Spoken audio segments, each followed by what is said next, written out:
Tonight, we welcome to our center seat former House Speaker, current Republican presidential candidate, Newt Gingrich. Mr. Speaker, thanks for being here. Great to be here.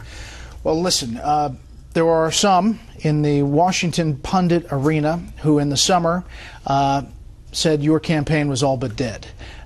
Some of them may have even been sitting on this panel. Now, you look at national polls. USA Today Gallup, you're at 12%, currently in third place.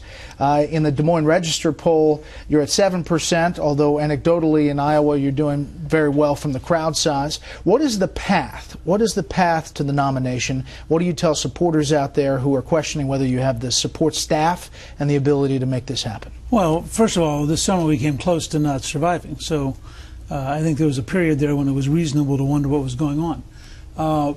We've built a campaign of solutions. If you go to newt.org, you'll see a proposed 21st century contract with America that's pretty elaborate, probably the most substantive of any campaign in recent times. And we are now methodically doing better and better. People, both from the debates and from the various speeches, are responding very strongly. There were 3 major speeches in Iowa in the last 10 days. People, I think in every single news story, said I won all 3 events. So there were multiple candidate events. And we're seeing it in our fundraising. We've already raised $2 million in 5 weeks, which is almost as much as we raised, in fact, about almost as much as we raised in the whole rest of the campaign. And it's accelerating, largely online. We're opening offices in Iowa, New Hampshire, South Carolina. We already have offices in Georgia and Florida, and I think we'll continue to accelerate. Do you have to win Iowa? I think we have to be in the top 2 or 3 in Iowa. We have to be competitive in New Hampshire, where Romney may well be his strongest state in the country, either that or Massachusetts. And then we should, our goal is to win South Carolina, and then to go on and win Florida, and then from that point on, be in a very, very competitive environment. On Meet the Press, you were asked about Paul Ryan's Medicare plan. This is what you said. I don't think right-wing social engineering is any more desirable than left-wing social engineering.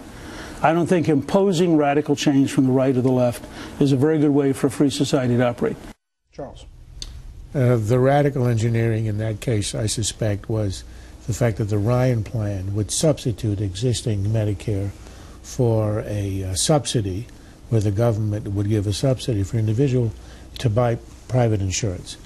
Romney has come out with a plan that incorporates what Ryan is doing, but would add the alternative of keeping Medicare as it is. Is that your position, and is that not radical social engineering, or is it less radical social engineering? Well, you should go back and play David Gregory's question. David Gregory said, if there's a very unpopular plan, he didn't say Ryan. If something but that was very, the plan that was on the table. But he said if something is very unpopular, should Republicans ram it through? Now, we had just lived through Obamacare being rammed through. My advice, having successfully passed welfare reform, having, by the way, successfully reformed Medicare so well in '96 nobody noticed it, having balanced the budget for 4 years in a row for the only time in your lifetime, my advice is that you ought to make sure people understand what you're doing and they support it. Now, I actually do think Romney has improved, and I suspect Paul would agree, that Romney has improved Paul's proposal, because he does allow you to say you can take the money and stay in the current system, or you can go over and you can get a brand new is that your position? That's not, I wouldn't object to that. That's a piece of it.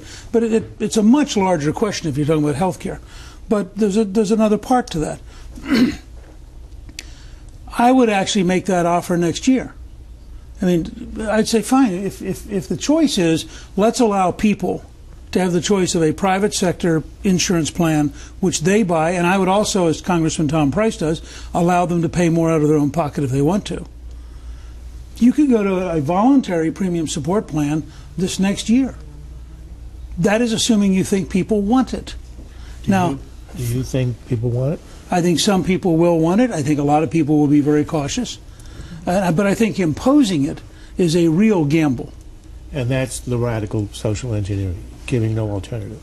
I think when you impose upon people no alternative about a plan they don't understand, that they think is at the center of their life, it is very dangerous for any party. One. Mr. Speaker, you started the Drill Here, Drill Now movement through your group Solutions Now. And I don't know if you noticed, but over the weekend there were several hundred protesters outside the White House demonstrating against the Keystone XL pipeline. Right. And you're aware that previously pipelines like Prudhoe Bay, there have been spills, accidents. Do you have any reservations about backing a pipeline or more drilling given the bad track record? Well, first of all, there's not a very bad track record. I don't think any Alaskan would suggest to you that they ought to close the pipeline. I don't think any Texan would suggest to you they ought to close the pipelines in Texas. If you look at a map of the U.S. and where there are pipelines around this country, it's astonishing how much natural gas and how much oil we move around this country. We do it with an extraordinarily safe record. And most of the allegations about the Keystone Pipeline are just plain baloney. They involve a supposed threat to an aquifer which is clearly geologically impossible. It's not going to happen.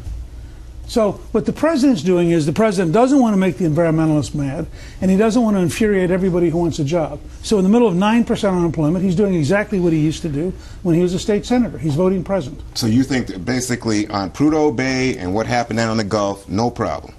I don't know of anybody in Louisiana who isn't angry that the president has crippled their economy, cost over 100,000 jobs, and basically forced the major big deep drills to leave. You know, when a company issues a report that says, because of political instability in the United States, we're now moving to the Congo, there is something profoundly wrong with the Obama administration. Mr. Speaker, I want to stick with energy policy and play a clip from an ad that you starred in just a couple of years ago. We don't always see eye to eye, do we, Newt? No, but we do agree our country must take action to address climate change. We need cleaner forms of energy, and we need them fast. That was a striking ad for me, striking ad for, I think, a lot of Republicans around the country. Is the Earth warming?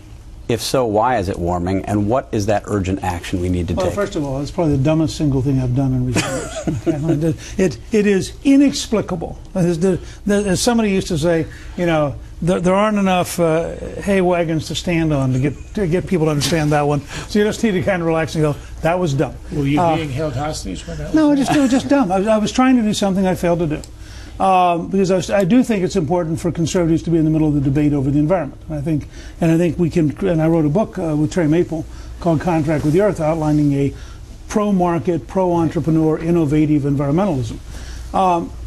Let me say, first of all, this will probably get me into some interesting arguments.